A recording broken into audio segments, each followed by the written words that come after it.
Man,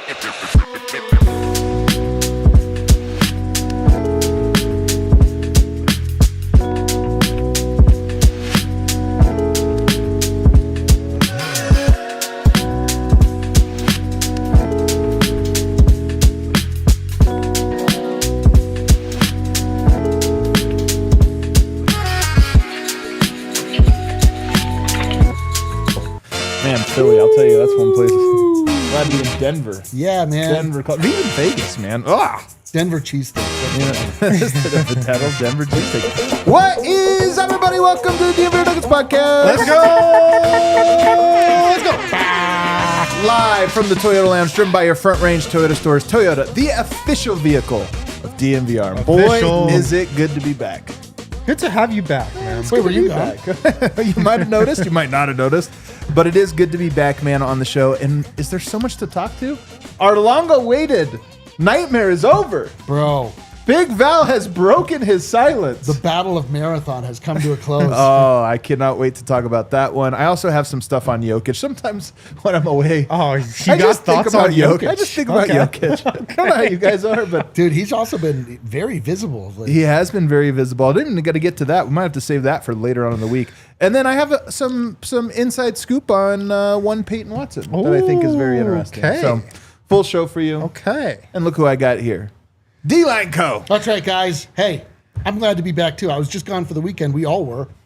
But it's I went to a NASCAR event. I saw you at that. A sub NASCAR event, but I was there. 3 cars tied together. Is that what they do? Yep. Bit of a human centipede. It was a motor centipede. It was that race was wild. The people that do that, it's the same with rodeo, where you're like, I don't think there's that much money in this. Oh, there's no money. There's no money, and it's really kind of a hobby. It's really for the love of the game. And the love of the game seems really dangerous. One of them, I guess the third member of the centipede on one of them smashed into the wall really hard and went boom, and then they lost their tires, and then they just skidded along, creating sparks the rest of the time. I was like, hell yeah. Yeah, I would have quit at that point, but they were like still in the race. Man. I'm reasonably sure they went to the hospital. But you know what? Everything in the show.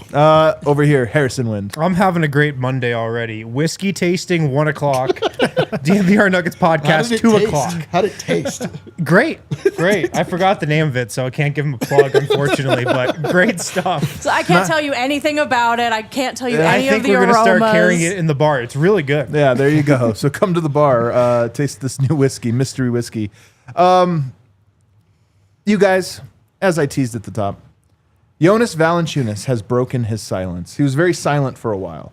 I think we all knew what was going on. We talked about it on this very show. He goes over there and people would say, oh, but he did a physical already. What do you guys make of this? It's like, guys, clearly a leverage play. We know that for personal reasons, he was wanting to go to Europe. That was his wish. Nobody else seemed to know that before it happened. Certainly not the Denver Nuggets.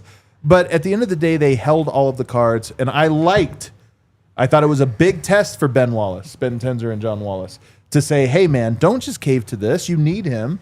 You own the ability to kind of force what you want. And today he made a statement. Do we have that statement, Tiff? And he made it, of course, to Donatas Urbonas. Sure. The Lithuanian Woj. The Lithuanian Woj for Basket News. And he says, I want to clear the air about my playing situation next season now that Denver has made their decision to keep me. The idea of playing for Panathinaikos closer to home was very exciting to me, but that will have to wait. I am fully committed to honoring my contract with the Nuggets this season and will give it my all to compete for a championship. Yeah, hell yeah. Here's one for honoring contracts. Let's go, dude. We love honoring contracts. Everything had moved into place. The Nuggets had signed him. They'd gone through with it. Ben Tenzer and John Wallace publicly have been saying, hey, man, we're not concerned about this. We feel good about where it's at. But we have not heard from Val himself until now. Yeah. To me, it is over. This whole saga is officially over. Big Val is your backup center. It's over, man, and I'm pumped about it. Like, going back to when the news broke that we were getting Big Val, I mean, we were so excited about it. A great fit at backup center, and now we can get that excited again. I'm really just proud of Ben Wallace. I know, dude. Proud of Ben Tenzer and John Wallace. What a defensive play from Ben Wallace. I mean, That was great kind of defense. yeah, That was great defense. actually kind of a counterattack, to be honest. Yeah. But they held firm the whole time. Valanciunas' team could have looked at this and said, first time front office, we can kind of push them around. Like we can, walk all over them and get what we want, and they'll just release him or whatever. But they didn't. Like they stood up, and obviously the right decision came out in the end. But I love how the Nuggets handled this. They did not blink once, and you're the freaking Denver Nuggets, man. I know. Act like it, and they did. The other thing is that Big Val wasn't saying like, I don't want to go to Denver. Correct. It's not like he's anti-Denver Nuggets. He's At like, all. oh my God. I mean, you look at the places he's played. Like if you were like, oh, you want to leave wherever We were about to throw some Sacramento, cities. Really? Okay. like, All right. You want to leave Sacramento? You want to see Washington, D.C.? Like, God, Some people love DC. I don't. maybe Some people. members of the Trump family.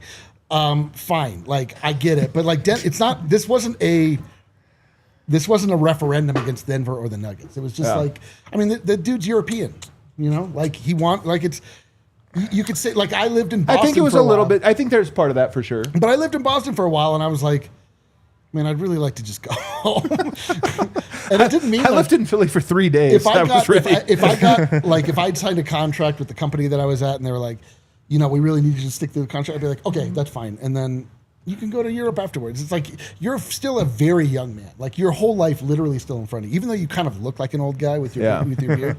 He's under 35. He's like 33 years old. Like Is he younger than that even? I don't remember. Yeah.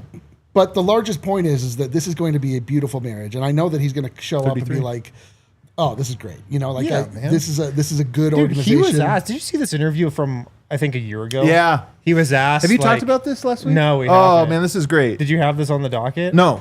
But he was asked, like, where would be your dream place to play or something? Yeah, I'm not even sure what the question was. But he said Denver and to back up Jokic for 10 to 15 minutes a night. Yeah. What the H? Why have we And not he spoke it into existence, and now he's here. And this is why He'd spoken into existence and rebelled against it? it's funny, man, because I'm always want to take like a little mini victory lap on this Do it. one because I've had a lot of people, in the mentions lately. One, a lot of Panathinaikos people that are all like, not in my mentions today. I don't know why. Yeah. I don't know where they went. They forgot how to But speak. even English. Nuggets fans, for some reason, I try to tell, this has been like laid out for weeks now. It's like, this is how it's going to go. And I know a lot of people said, well, if he doesn't want to be here, who wants him? That was never the case. Right. That was never the case. Family reasons, personal reasons that he would want to go there. Basketball reasons, everything else. To your point, not only does he like it, I think he actually loves it. And one of the things I loved about his quote that came in podcast form, I believe that was transcribed into English. One of the things that was so great about it was the self-awareness, because he said something to the effect of, I know where I'm at in my career. Yeah. And now like my best value would be backing up the best big man in the world. I love the way they play. Like if I can be the best backup, I can't be the best starter anymore, but I can be the best backup. And so I think it was the self-awareness in that I always knew that people thought, well, if he's going to come here and not be happy, do you even want him? He would be happy. This was a leverage play. He tried to use a little leverage. Turned out he didn't have it, but he tried. His agent did. It didn't work out. But I think that this is not something I expect in any way, shape, or form to linger into the season. In fact, I think he arrives in Denver pretty excited to get going. I mean, look at where he's been the last several years of his career. To Eric's point, I'm not surprised he wanted to go back to Europe. Man, New Orleans, Washington, Sacramento. Just the absolute garbage. 2 bottom feeders and the play-in champions. Right, and say what you will about those cities. Like some of those are great American cities, but you got to think as a basketball player that kind of colors your time in a place. Yeah, It's I mean, when now you're he gets just, to go to Denver, surrounded championship by failure. organization, backing up Jokic. I think more importantly too, and Denver doesn't solve this part of it. It's a lot of 1 years. It's a lot of you were here, then you were here, then you were here. And in the season, you're always on the road anyway. New Orleans, he was there for 3 years, and then he split time last year. Washington, then Sacramento. He was on both those teams last year. That's tough, and you can imagine that being tough East on a Coast family. to West Coast. And which direction is my Can you country imagine going? if this whole Or thing my- goes through? Malone is to the coach. He just doesn't play him. The whole time. We have to trade it. We trade him for a second-round pick. Not going to happen At the this year. deadline. And more to the point, I think this. So all of this to me is one exactly like we told you we thought this would go. And two, it's very exciting because he did represent to me. I said this on the show. If he wasn't part of this, I would not love Denver's roster. I would say, you know what? There's some real landmines in there. There'd still be a hole. There'd still be this giant hole. And so now I look at it and I go, Big Val, personality-wise, A+ intel. Yeah. Every person that's covered him said, man, this is what you're going to love covering this guy. He's one of the best to cover. And then as a locker room teammate guy, all I hear is he is a glue kind of guy. As a personality, he's a big, like people see Steven Adams, can be this type of guy. Big Val's this type of guy too. Yeah. Everyone likes him. Everyone trusts him because you'll never catch him saying something bad about a teammate. He's very protective. He's the big 7-foot Viking that's in the locker room to protect everyone, and everyone's like, you know what, that's our guy. Yeah. So, and then on top of that, Yoke needs rest. This represents the best case. Forget the backup 10 to 15 minutes. The best case for Jokic to miss time and Denver to not feel like, well, is this game pointless now? Yeah, definitely. I mean, like that's a hole you can't ever quite fill, Jokic being out, but I agree with you. This is, it's been said a million times. This is clearly going to be the best backup that Jokic has ever had here in Denver. And that, we'll see how it's employed by David Adelman. But I imagine like the way that the team has been manufactured and put together in this offseason with clear synergy between front office and coaching staff, they clearly have a style of play in mind with the people they've signed, filling various needs that we all thought were missing, and it feels like awesome. We got like a full toolkit going here. Yeah. Last note on this. It is weird, our now relationship with Panathinaikos. I know, dude. We're an internationally friendly show, and it turns out like we have an enemy. Well, here's the problem. Jelko Obradovic, a coach that I learned to love after going through Serbia, making the documentary, researching, this guy I just idolize. He won championships there. So I've always liked Panathinaikos. I'm an Olympiakos guy. Olympiakos guy. Have I ever watched a single game? Absolutely not. But just in terms of reading about the history, I'm like, okay, I kind of like here. And then Drew Nicholas, the former director of scouting for the Nuggets, he was the star and won championships there, 2 of them, 2009, 2011. So I actually, in a weird way, I have this those fans do not represent the entire fan base. I have to give them a little bit of space. And who knows? Best case scenario, come win a championship here in Denver. Off to Panathinaikos next year. Panathinaikos doesn't want him anymore. You haven't seen? Is this true? Yeah, they don't want him anymore. Oh, so we can just hate him. He's going to be washed a year from now. Yo, listen, oh, my God. Listen, we did not... This was they don't want him. In that... They said go to Olympiakos. They really did. Yeah. But just like the Nuggets did nothing wrong, we did nothing wrong. We had a fight brought to our doorstep. I didn't even know the Panathinaikos existed. And then suddenly everyone's screaming at me. So then I was like, fine, F you guys. So then I went right back at him. If I received one sorry from a Panathinaikos fan, then... It's all over. You're back. You're back. We're going to Greece. I don't want. You think I want to fight with the cradle of humanity? No, absolutely not. I mean, I will. I have no problem doing it. Fertile Crescent? Yeah. Well, actually, not really. Yeah, not really at all. It's the cradle of Western civilization. The cradle there of you Western go. civilization. Yeah. They created philosophy, and then they went all against all of it. Very rich, proud history. Unbelievable. So it is kind of funny. But Big Val, man, I'm just excited that he's a part of the team. I'm glad that this is over. I'm glad that it's over on July 21st officially. Yeah. Because this was a thing that could have gotten really annoying and become a distraction, but it is no longer one. The team is ready to go. And by the way, Big Val, en route or shortly en route to join the Lithuanian team in preparations for Eurobasket. I mean, now we get to watch Serbia and root for Lithuania too. You joke, but when come August, late August, early September, when there's nothing to talk about, we now have 2 teams. I know, I'm pumped. to root for. Slovenia. Well, Vlatko, yes. What are you Nuggets, saying about Nuggets, Emirates. I'm just saying he's no longer on the team, but Who cares? I will pull for Slovenia. We're in gonna some go for capacity. Spain. We got Juancho, Bo Cruz. We got Juancho. So we're still rooting for Juancho. This is another connection. All right, by the way. I know. That made me realize do I hate Flatko? I mean, Juancho? For Juancho? No, absolutely not. You don't. Absolutely not. No. All right, let's take our first break. On the other side, you guys, I've been thinking That's never good. a little bit about Nikola Jokic, the greatest player I've ever watched. On the other side. Guys, shout out to Cake Mortgage. They specialize in DSCR loans. DSCR loans are designed for individuals who wish to invest in real estate, but maybe you have unconventional types of income. You know, maybe you're like a real estate investor, maybe you're self-employed, maybe you're like an entrepreneur, content creator who doesn't have the typical W-2s. Man, in today's day and age, content creator, it's true. A lot of people are making, you make content of any type, but that's not like a typical W-2, typical job. You should have been telling people at Summer League about Cake.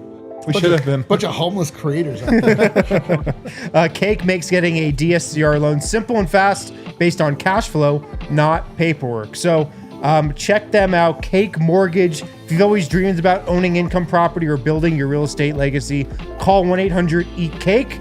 Go to the link in our description as well.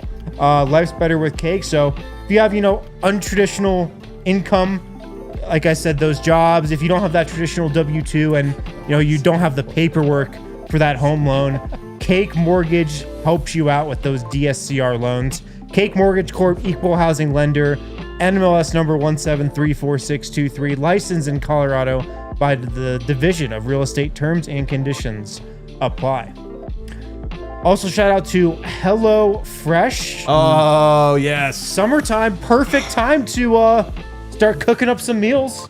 You can do that with HelloFresh. Just to be clear, every day a good time to cook up a meal. But We do especially in the summer, you're right. summertime, it's no, different, winter's man. right, man. It's the lights out a little bit longer. It, like, fine. You come home to like a blizzard and you go, I just need to like order pizza. But it's You're like, I 60 gotta degrees send that out, the sun's delivery guy out shining. into the- I'm gonna cook up some HelloFresh Cooking today. a meal with your partner too, by the way, the low key is a good way to connect. Yeah, good way to Yeah, connect like, for good sure. way to connect. Hand me the HelloFresh. ramekin. The ramekin. I said chopped the onion. You cooked it. You overcooked it. Why is it so smoky in It here? makes it easier to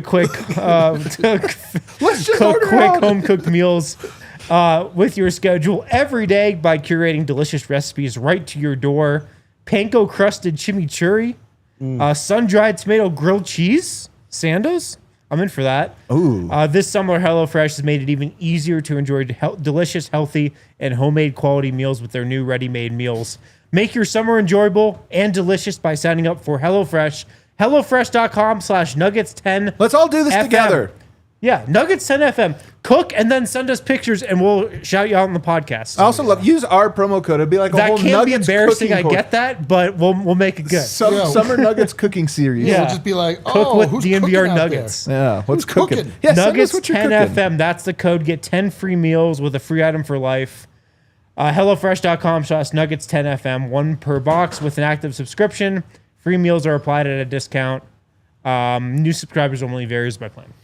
All right, back here on the DNVR Nugget Show. Throw us a like. Make sure you're part of it. Don't miss, man. Off season, some of our best work. We're gonna have some fun. But as I was sitting out last night, you guys know how I do. I sit out on my porch. And by the way, another reason to become a DNVR diehard, because I'll do this from time to time where it was too late to take notes, to write notes, so I just open up my voice notes app, and I start just like That's such an old man move. I mean, I will say. it is an old man move, but a little voice app. Milk. And I just start going, like trying to, I had a thought and I wanted to get it out, so I didn't go to bed and wake up and I'm like, what did I think about? But then I threw it in the Discord because I was like, you know what? I'll just throw my voice note and say, hey, this is what I'm thinking about tomorrow's show. What did everybody think? And maybe that's cool, maybe it's not.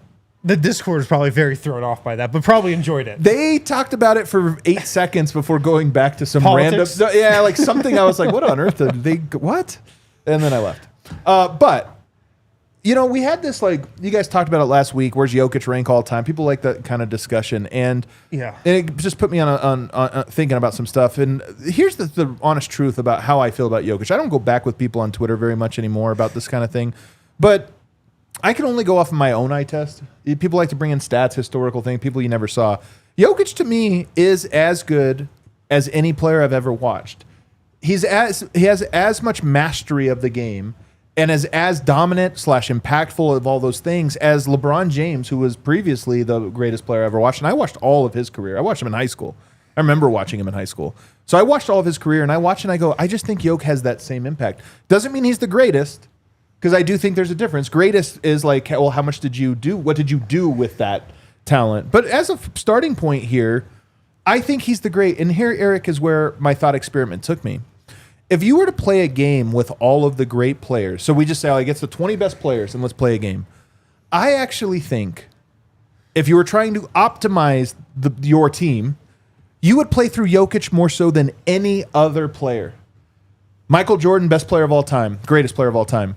But if you play through Jordan, what's everybody else do? There's almost like you're sacrificing Kareem just because we got to clear away. Jordan's so great, we got to clear. Jokic is the number one guy. Magic Johnson's in this conversation. LeBron James to an extent. Jokic is the guy that I'd be like, if we just pretend he's our best player, if we treat him as such, we'll get the most out. Everybody then will get to contribute to their maximum amount. First of all, do you agree with this part? I mean, yeah, he's the most versatile player on offense that really we've ever seen. Because you just look at the highest heights that people have achieved from assists, scoring, hockey assists, just really anything that makes any metric you can look at that speaks to an offense working well. Jokic is the centerpiece of that, and you're right. It's and your eyes, just watching, and you're your eyes, oh yeah, yeah. And it's not, you're not just well, he's got to take over. It's no, he's going to make everyone better. I mean, as long as what that looks like is not an all-star game.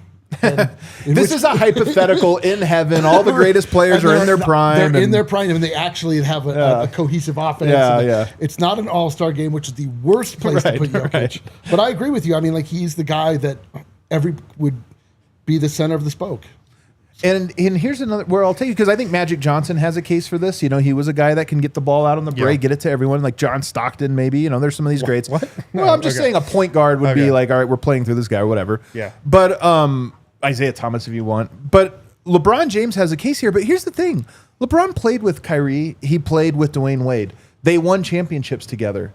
But what happened when he played with those guys was a clunkiness. Dwayne Wade and him had to figure out how to play together, and the aggregate talent was so great, but it never felt like LeBron was making Wade better. Wade won a championship without him. Right. It was like they had to find a way to fit. Yoke's the opposite.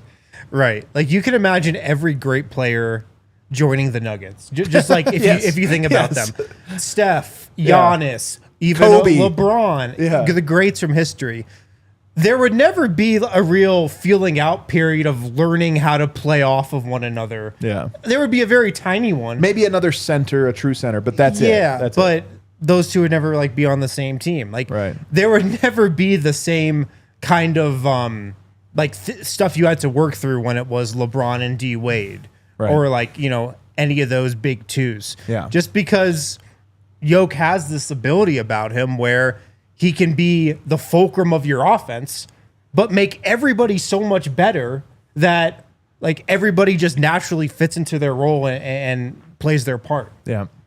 Because Jokic is, in my opinion, the most dominant connective player ever. Yeah. Because he's both dominant and connective. And for most players, the game revolves around them. Right. And this is why, if you played through Kareem, there would be a lot of guys, well, what's Steph do? Well, we're all going to watch, we're giving Kareem spacing to do his jump hook or sky hook and all this stuff. But somebody is sacrificing their best skill. You play through Jokic, it's just nonstop two-man games and setting the table for everyone. Because the game flows naturally. How good Jokic is as a scorer. Yeah.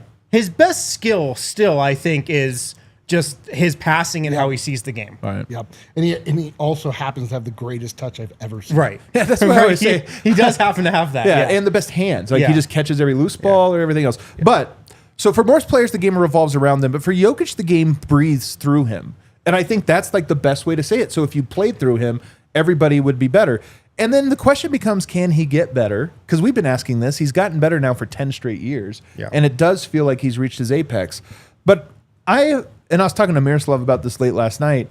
I am of the opinion that I actually think he will be better next year. I'm officially back.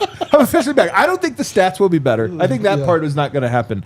But I think he will be better because leadership is the final frontier for Jokic.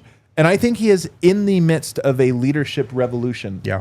And we're seeing it in real time. If you guys remember, even his passive-aggressive leadership, there was a time in 2015 and 16, Jokic wasn't doing this to guys. Right.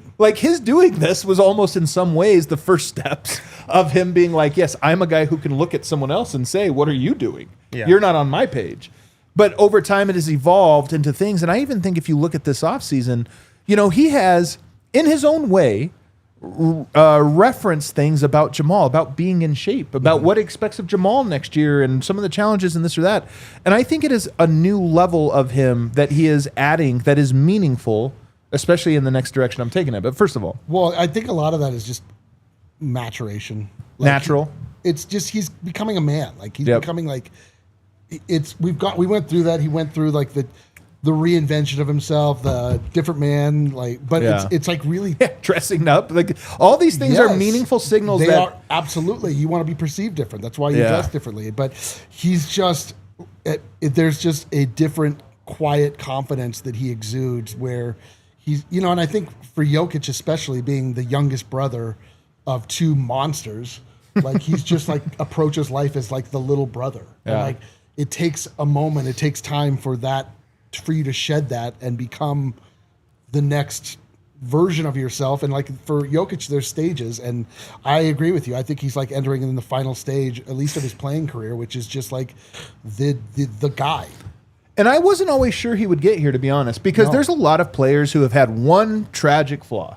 And it's almost like the thing that makes them interesting, Like with Kobe, he had a little bit of it, had to be his way to him. Not a little bit, he had a lot of it. And you're like, for all the skill he has, you'd have to take the good with the bad, and there's the bad. And I think for Jokic, there was a time where I thought, I just don't know if he'll ever be the leader. Right. You might always need to have one. Some stars don't have that in them. Correct. And some star centers don't have that in them. And even though people try to pull it out of them and organizations and coaches beg them for it, they just don't have it. Jokic never really wanted to be that guy earlier in his career, but it's evident that he's always had it in him.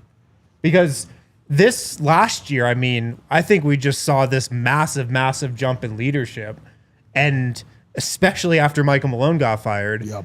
And that alone just gets me like really excited for how he's going to take that into next season. When you say he's always had it in him, though, I think we're agreeing, but I push back on the language. I think it is something he had to develop. I don't think it's something, and it's for the reasons you've mentioned, that he was a younger brother with very imposing older brothers. So I don't think this was a tool in his tool belt. I think it's one that had to develop. He's Jon Snow. Come on. Like he doesn't want it. And then in the end, everyone thought it should have been him, but it wasn't for some weird reason, and then the show was bad. And by the way, I think because you guys know I've been looking at the frontier and Native Americans and everything else. What have you not been doing? You guys doing everything. Interest end. It's so fascinating. You guys Birds, know, Native America. Well, I know, the Cheyenne and the Sioux had this concept of the medicine wheel. Tiff knows what I'm talking about, of course. The medicine wheel, which there's 12 spokes on a wheel. Sure. That's actually a very eloquent, basis of where every person was billed with one. So like every spoke would be like courage or patience or whatever, like all these different traits. And they would always say that when you're born with one, and you have to go through life collecting the others. Like this was like what it meant to become a full human. I think it's a very eloquent thing. If you're born with leadership, like that gives you such a nice leg up on everybody. Or it turns you into a tyrant. Yeah, I was going to say, or it's actually a terrible thing. So maybe.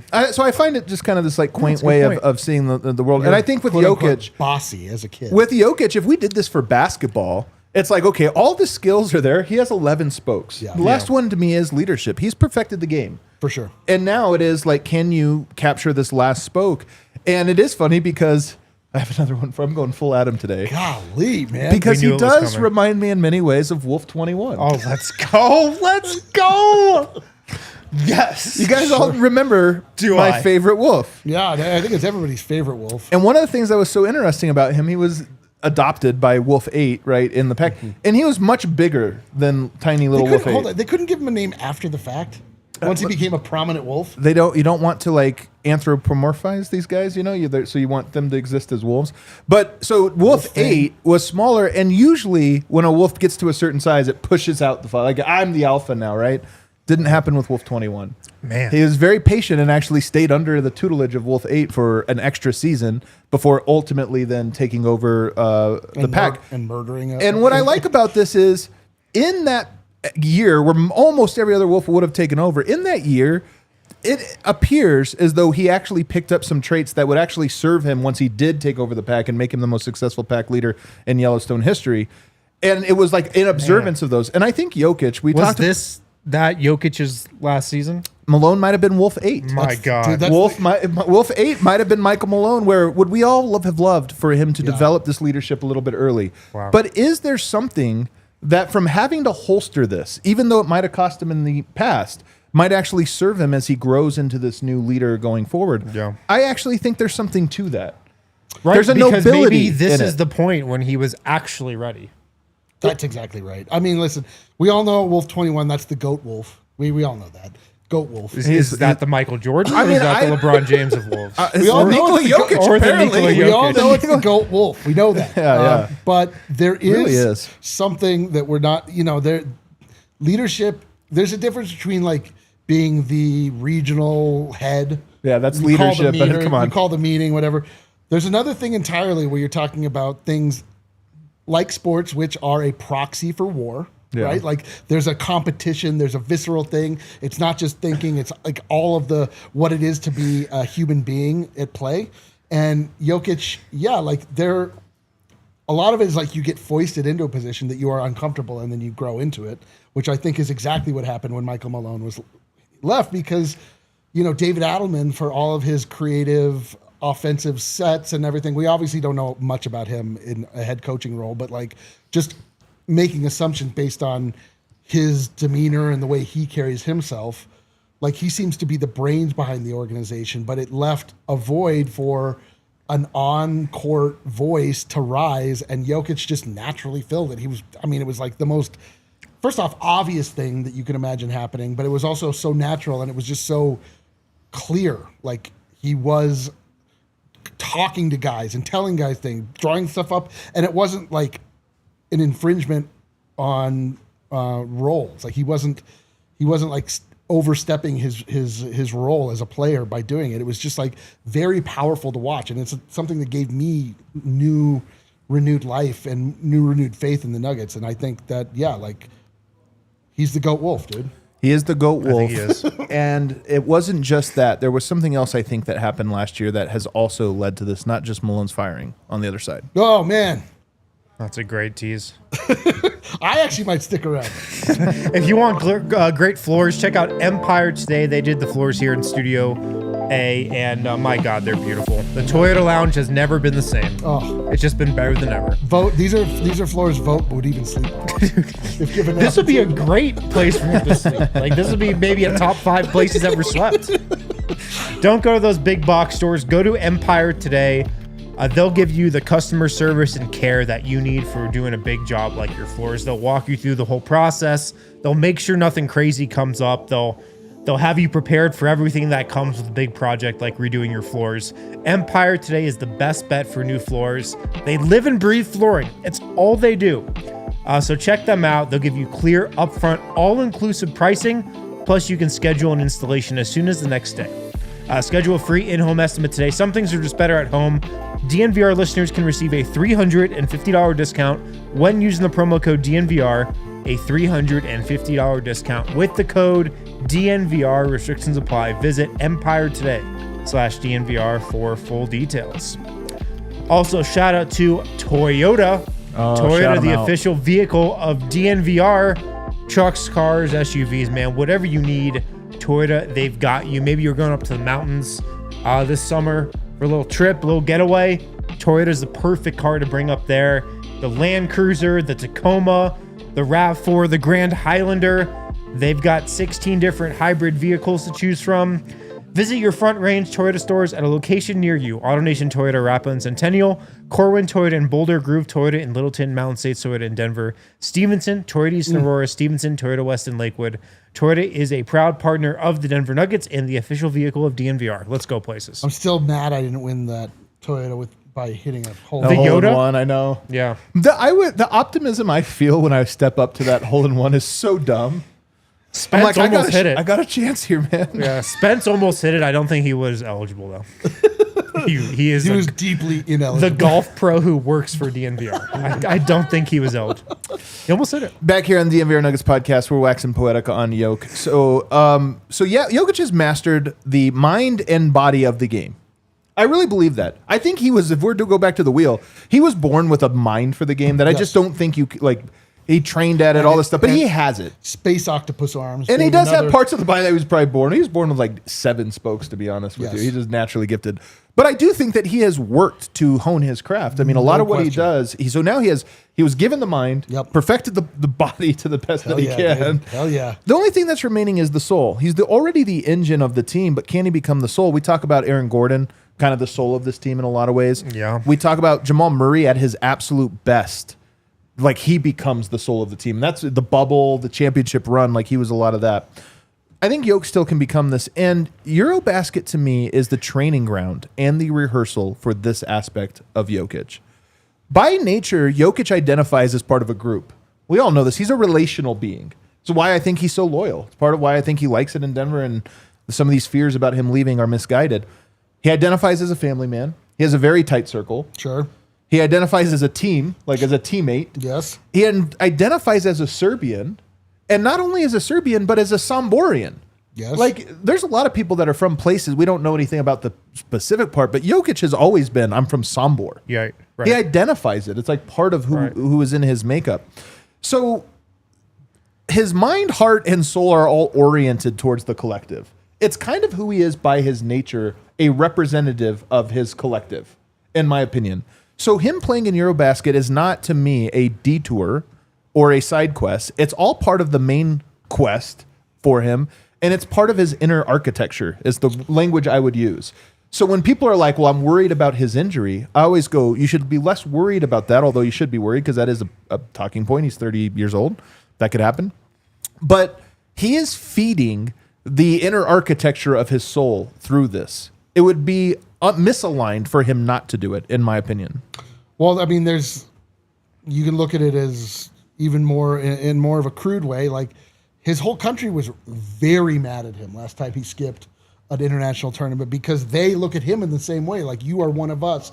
Why would you not want to represent us on the international? There's like a debt to it. There's a debt to it, but I mean, it's tough for him because he's not the captain of the team. Like, he ends up, like deferring to Bogey a little bit. But I mean, I agree with you. Like, there's something to and Jokic like, I think, like you think, like I think that he is big about the idea of being a part of something always. And yes, there is a thing where it's like, I think it would really fuel his soul to play for Serbia and have success. Like, that I think would be deeply meaningful to him. It's like the only time we saw him like really, really emotional was when they got the silver medal, and he was younger and he showed it in Serbia and he started crying. Like, and then when he won the NBA championship, he's like, when's the fucking parade? Like, so it's a different thing. Like, yeah.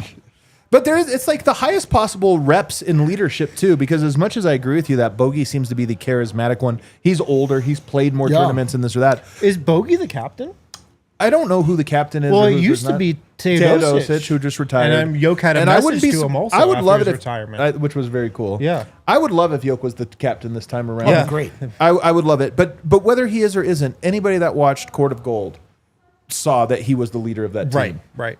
In the way that he's the leader of the Nuggets, even if he's growing into the vocal leader. And I mean, something that's also happened over the last couple of years with him and his international team is this relationship with Coach Pesic. Huge. Too, where, Coach Pesic is super traditional, old school guy.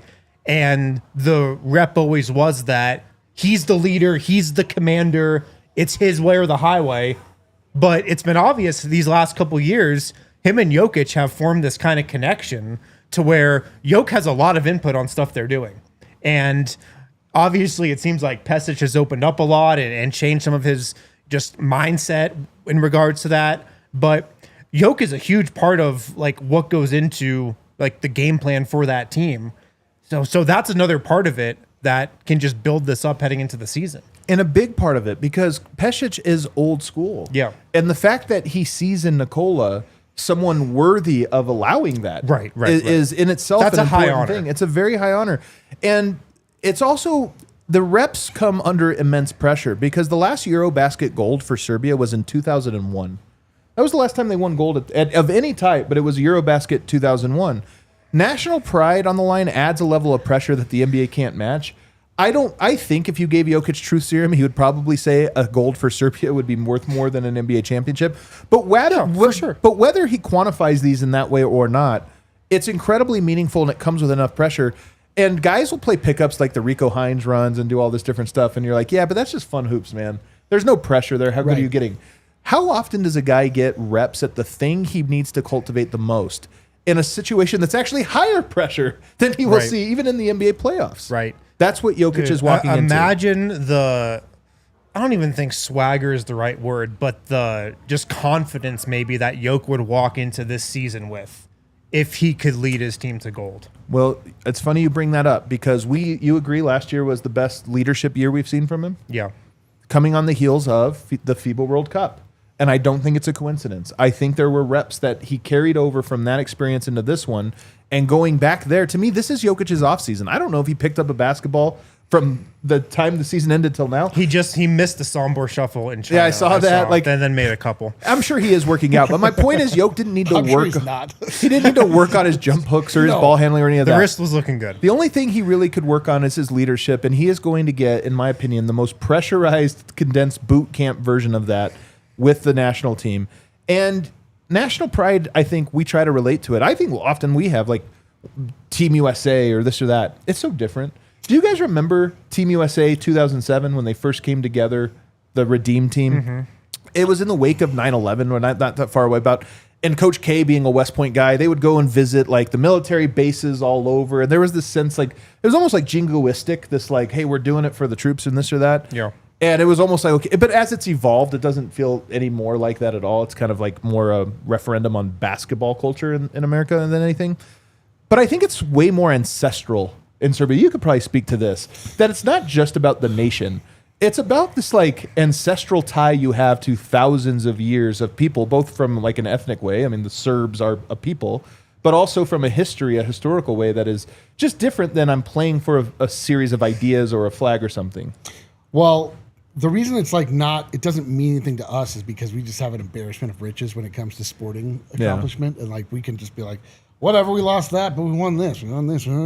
But even then, it's like the idea of American exceptionalism that we like. But I'm saying like, when you watch the Tournament of the Four Nations for hockey, America not the leader in the world in hockey, us beating Canada, like everyone was like, hell yeah, dude, hell yeah. And like, nobody cares. But it like actually meant something. But, for sure. You know, in places, you know, generally speaking, you know, especially in a place like at times war-torn Serbia, Eastern Europe, Central Europe, places that have been given hardships by things larger than themselves, they're looked down upon, castigated, like whatever you want to look at. Like there is something that you can point to with, especially, you know, just the example of Serbia, looking at like Novak Djokovic, looking at Nikola Jokic, looking at these guys that are not only exceptional, but exceptional in a worldwide sense that you can be like, yes, that's us. Our lineage matters. Like our bloodline matters. It doesn't mean the same thing in the USA because of what's the best USA and worst is about of us. Ideas, honestly, or should be about ideas. It's what's the best nation and worst of of an us is idea. that we don't have a shared anything, Right. but that's why we're so great also. Right. But it's less meaningful. But like if you're if you are Serb, a lineage, it means something, and you're like, see, we are good at something like nobody else is. And that's why I think that the absences in the past that you talked about have hurt him so much. Not so much because he lacked priorities, but because I think others didn't recognize it in him. And it might be that Jokic, when he was younger, didn't have whatever, like he was tired. He had been working hard. He wanted a mental and physical break. And I wonder if Jokic over time, maybe those things still exist and he'll miss one of these upcoming ones after this. But I wonder also if he has sort of like grown the hard bark to him to just like, my life's going to be suffering till I retire. I'm not going to get to the burden of the superstar, man. That he's just like, you know what? I have to train my mind to be able to handle the physical toll I have to do because I'm playing basketball, 82 games plus 16 plus. Well, I mean, how many straight summers now has he played? This will be 2. 24, 25, and now, or 23, 24, and now this year. So he's getting some reps in. And then, by the way, it might have the blowback he got, I actually think I observed a subtle change in Jokic after the initial blowback because he played early in his career to your point. He wins the silver. It was very emotional. And then he missed. Yeah. And Serbian media was very tough on him for missing. And I wonder if it matured and insulated himself from the opinions of others. Jokic is very good at this. And I think that was the summer where that arrived in earnest. I think he had it somewhat naturally. But if you guys recall, he was pretty hurt by that. Yep. And I think he was like, you know what? I have to insulate myself from what other people think of me. I mean, he was so affected by it. He still doesn't really like talking about playing for Serbia, the national team, and all that kind of stuff.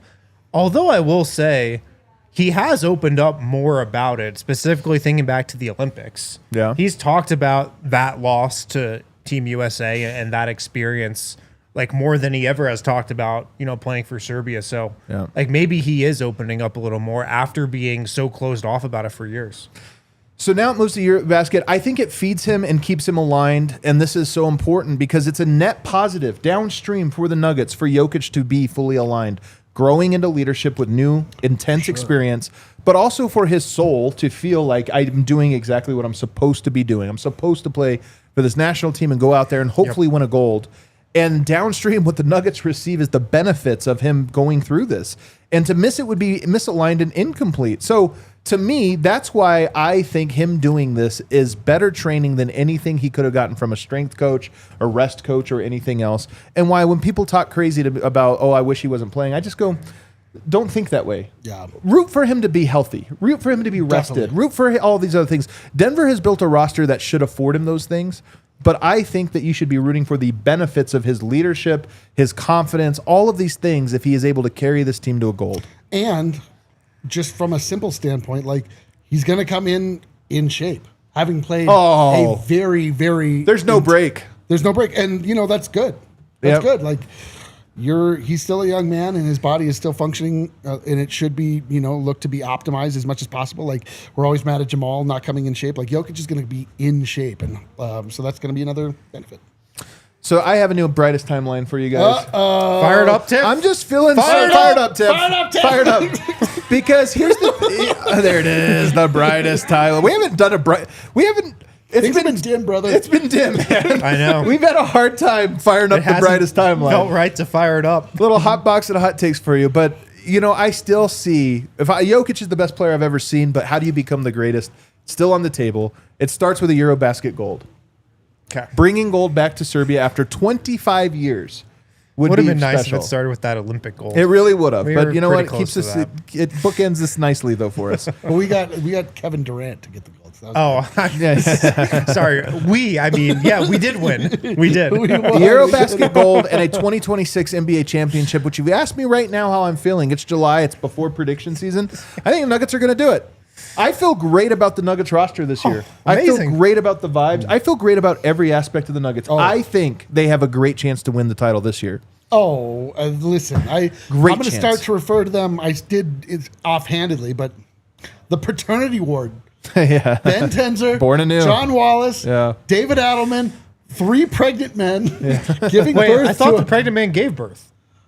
It was like a little stillborn. It didn't. We didn't win. We didn't win. Come on, man. Well, I covered my mouth.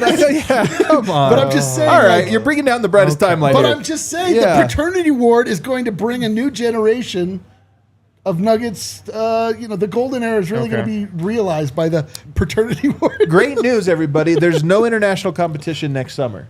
So Jokic could play Eurobasket this year, go into next season, go all the way to June, take the summer off, recharge the battery, okay? Then you come back and win the 2027 NBA championship. Repeat champs. Adam Silver's going to think of some. He's going to try so hard. Next summer, you know what? There's no competition. Here's my theory on Adam the Silver. America's Cup. Yeah, my theory is that everyone loves Jokic when they're forced to watch him. Yeah. And Jokic, when they win the title this year, to fun team coming off Eurobasket gold. We should start to call Jokic the Wire.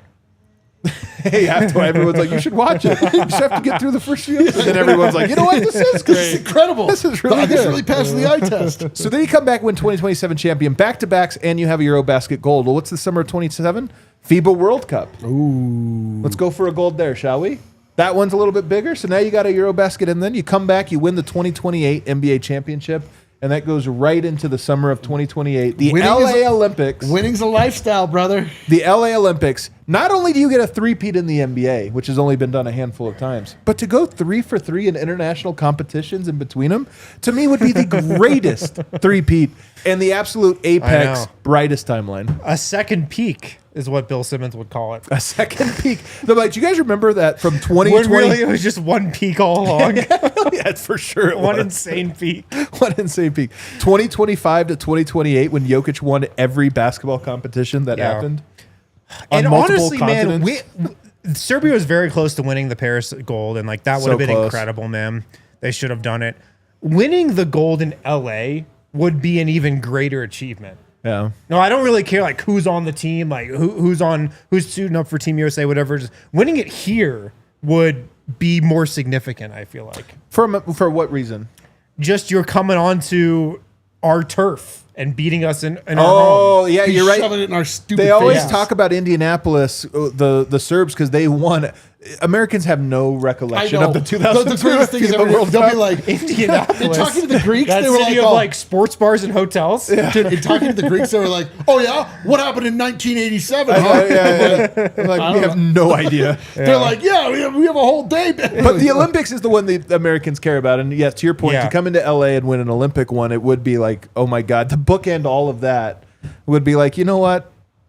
I'll start saving up for that 2032 year we don't have a pick. I'll bank all of my happiness to make it through that. Bro, we're going to hockey after that. Brightest timeline, Serbs. Nuggets fans, Serbs, all together. Real quick notes on Peyton Watson, you guys. Oh yeah. I have some notes for you guys that I have. A little birdie told me. Been working out with Darrell Wright this year. Shooting coach. If you guys don't remember, role player in the NBA. Really, really good shooter. He was a guy that was like 44%, 45% three-point shooter.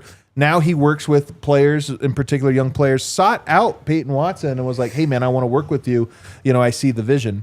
So I think that's really cool. You know, I've even seen a little bit of tape of his, like he's reworking the shot. This is not a thing of just get reps up. Breaking down parts of his shot and seeing very good early returns right now. So just kind of an interesting thing that there's a deliberate, you know, what have you. Peyton will be back in Denver before long. What's going on? I can't wait for the one of the super chats. Okay, that'll be fun. But so then, you know, he'll be back in Denver for the rest of the summer. He's been obviously in Denver for a little bit. I think the whole team's on a break after this like summer league. Everybody takes a little bit of time away. Yeah. But it'll be back, I believe, with Darrell Wright, but also with the coaching staff. And I'm just very excited. I mean, I'm telling everybody this right now. I will buy up everybody. There's so many like influencers, you know, funny tweeters, shit posters, I think they call them. You know, who You just want to really name a few? No, but they just really hate Peyton. And look, it's all Funny tweeters. It's all part of the game. It's all part of the game. You know, but to me, I will look at it and say everybody that is that is selling stock, I will buy it. Me too. I am buying it. Me too. No, you go. Please. Please. This is a message to you, funny tweeters. I mean, look, man, I'm being serious, man. It's fine. All It's these fine. funny It's- tweeters out there. Sometimes that's part of the fun. People lock into the idea of a guy in his first one or two seasons. They're like, this guy stinks. It's like, this guy was 18. Now he's 19. Now he's like, Yeah, he couldn't drive 5 years ago. people get meaningfully better when they play in the NBA year after year. It drives me nuts when people are like, oh, Strother stinks. He couldn't hit anything. I'm like, yeah, he stunk that period he was in. He's not a bad player. Like, what are you talking about? I think it's fair to be skeptical of Piwat. I mean, he's by no means a certainty. I could be very wrong on my prediction. I'm betting on him because I just believe in like the skill set that he has. He's that I think committed, Denver misses. I think he's very committed this summer. And I believe in him. But if you don't, I think it's fine. Like, that's not a thing you're right or wrong on. Your But let tweets me better ask be you- funny, though. But let me ask you this. Yeah, you're right. Yeah, I need to be funnier. Here, let me ask you this, though. Who do we always say Peyton Watson is like a good player, starter in the league, you know, impact player, that we always say he's most like this guy? Piwat could be this type of player. McDaniels, Jaden McDaniels. Or Amin Thompson. Where does he play? Minnesota. And where did John Wallace come from? Minnesota. John Wallace arrived in Minnesota 3 years ago at the knee of the curve for Jaden McDaniels. Oh. Really at the exact moment in time when Peyton Watson is at right now. 2 years under his belt, hasn't done a whole lot, and then he took this leap. And I believe that there is some, I imagine John Wallace looks at Peyton Watson and says, I've seen this before. I know what's needed. And this is a thing. Like, I have already seen the blueprint for how Peyton Watson becomes Jaden McDaniels. And there's like even more of an investment there to get this done. See, when I look at Peyton Watson, I just think that he needs to slow down in his mind a little bit. Like, I think he plays a little too frantic. Sure. He has the, you know, like, a lot of his defensive game is about recovery. It would be nice if he was more proactive than reactive, that he was more of a help side defender and able to protect the rim, especially if he's paired up with Jokic. And I don't know why he can't finish at the rim. I don't like P. Watt's inability to finish fast breaks is the most confounding. I have a theory on it. Let's hear it. I'm so confused. He's like by it. 6'8" and pretty athletic, although he doesn't always translate. And I think sometimes when a skill is easy for you, you don't actually build that skill.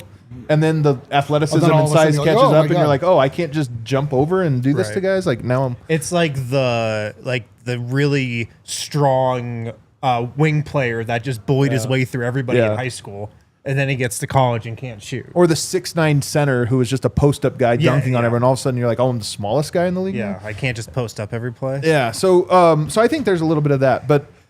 I thought those details were pretty interesting. And even just thinking about John Wallace was there. He was an integral part of Jaden McDaniels' ascension. And now he comes here and he probably looks and says, man, I've seen this. And I mean, I think John Wallace also, like, Jared Dudley told you guys in that interview at Summer League, I think John Wallace has the ability to speak to players and motivate them and inspire them in a way that's coming from a former player. He was a former great point guard at Georgetown. He's got a rep there throughout the league. And I know he's got a good relationship with Jamal Murray like that. And I think he's somebody who can talk to Jamal and motivate him in ways that other coaches can't. So even though he's the executive vice president of player personnel, I feel like he will have an impact behind the scenes with those guys in those ways. A member of the fraternity. No question he will. I think absolutely it's the case. And I'm telling people, I think it's underappreciated. I think the team is making an investment in all the guys. Julian, I think everybody is kind of getting the touch points that were not necessarily there last summer. And I just think it's a meaningful shift. Can I give you my hot take coming into the season? Yeah, let me hear it. My hot take is that by season's end, we will be giving credit to Calvin Booth. Man, I would like that because I hate when there's always a guy that, you know what I mean? I just think that his plan is going to bear out. He had flaws, but yeah. I think his plan is going to bear out. I think that he actually did get some players. I don't see it with Hunter Tyson necessarily. I think we're all kind of on that same page. But I think Christian, Julian, Peyton. Well, Christian's already stamped, I mean. But that's his first pick.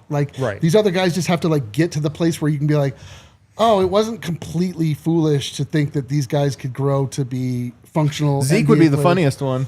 But he didn't draft Zeke. Yeah, but he did give him that contract. He gave him contract. I'm just saying in general, I think that right now Calvin Booth's name is a bad one, but I think it's not at all unthinkable by the end we're sort of like the same way that Sam Hinkie in death and fake after leaving the Sixers, they look back. He's like, that actually made sense. It sucked at the time. Yeah, but that's my hot take. Cal, I think will never fully be exonerated, but it would be unless nice. These players are good and we make people aware because of he it. still mismanaged assets and sure. Maybe there's schisms and this that. But it would be nice if some of these moves didn't feel so bad. Yes, and we're like, you know what, he had part of the equation if nothing else. We have any super chats? I wonder if we can get 4. That's almost perfect for 2 minutes. Super chats coming from Dylan's Law. Adam said on X that he slept in a brothel once. And I think that needs an explanation. No explanation given. I think that's the whole explanation. I will tell you, it was in Harare, Zimbabwe. Everybody probably knows the explanation. What's that? I don't know. Oh, you're for the implication. I'm wondering. I'll tell you, I was brought to the brothel by a priest and a nun. Because I was looking. This a joke, like an old school joke? No. It does sound like a priest and a nun and Adam walk into a brothel. I had to stay on credit because I had no money. Sure. The Marine at the embassy would not take me in. Okay. And it was the only place. No ironing boards around? It was the only place I could find shelter, like literal safety from a very dangerous place. For 5 days. It cost me $5 on Monday when I got out. There's the explanation. Got out. Like I escaped the brothel. Super chat from Fasu Dossier. You guys keep crushing it. Great off season in the books. Hey, it's not in the books yet, though. We got not in the books. Yeah, no, the books just started. We're not even halfway through. Adam loves to divide the season into chapters. We're in chapter 2 of the off season. That's so true. And this is a long Action book. Jackson. What are the odds unsigned Westbrook returns? I don't think good. Didn't he sign? I heard he signed it. Early odds unsigned. Oh no, Israel. Yeah, you definitely got. Yeah, it's definitely a centel or something. I thought If this is right, oh man, this is going to be incredible. I heard that he was signing in Tel Aviv. Maybe you're right. I We're don't the think idiots. so, That would be bro. incredible. I don't think so. If you guys want to keep watching us for these last super chats, we're going to curse up a storm and overtime on the internet. All right, let me read this. Hold on, though. We're going to the internet. You should have saved the Westbrook to Tel Aviv for overtime. Yeah, I should have saved that one. Breaking news on Very Westbrook on hot the other take. Very side. hot take. Is the action jet? I want to read the next. Okay, 5 for 5-ish. To help D-Line's anti-Wemby agenda, I saw a video of Wemby losing to Rudy Gobert. Oh, chess. yes. I love this. Chess fraud. I saw that too. Happy for Curtis. getting the last of 2-way. Curtis Dude, Jones. I would love this, though, if Wemby is the LeBron of chess, where Yeah, he's dude. just faking it to sound The whole smart, thing, but he actually sucks. Like when he went to monk camp, Yeah. shaved his head. That's like the space camp you used to be able to go to. That's what it was. He was there for like 2 weeks. You're Dress up in an astronaut You're gonna become a uniform. monk in 2 weeks. Space suit. My daughters 8 and 10. They've loved every teacher, coach, or any authority figure they've ever had. They're at the age where like every teacher is like the greatest. I just sent them on a very expensive camp up into the mountains. Very beautiful. Everything. I was looking at pictures all week because we couldn't communicate. You just see pictures. I was like, this is the best camp I've ever seen. All of the workers were like these 18-year-old British kids. My Okay. kids came back, hated it. They were like, the camp counselors sucked. They were They like, hate they were the British. bloody awful. They hated them. They had the worst food. They were just like, they weren't fun. They were rude. You're They like, were I'm, jerks. you're like, I'm never eating beans on toast again.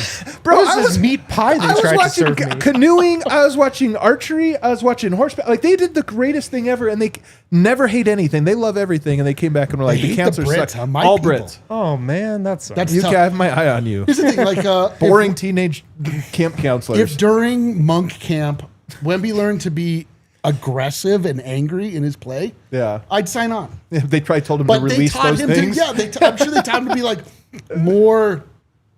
Zen. Yeah, dude, he's just like going to be floating even further back behind Bro, the 3-point how line. great would it be if he really, truly sucks at chess? Maybe he doesn't even know chess. That would be the real LeBron if they were like, are you more of a knight or a He's rook just guy? He's so like, what? far away. What? I'm all of them, man. I'm just really like all the pieces of the board, just really all of But them. he's just like so far away, he can't quite see what's going on. That's the real problem. He's like, just help me out.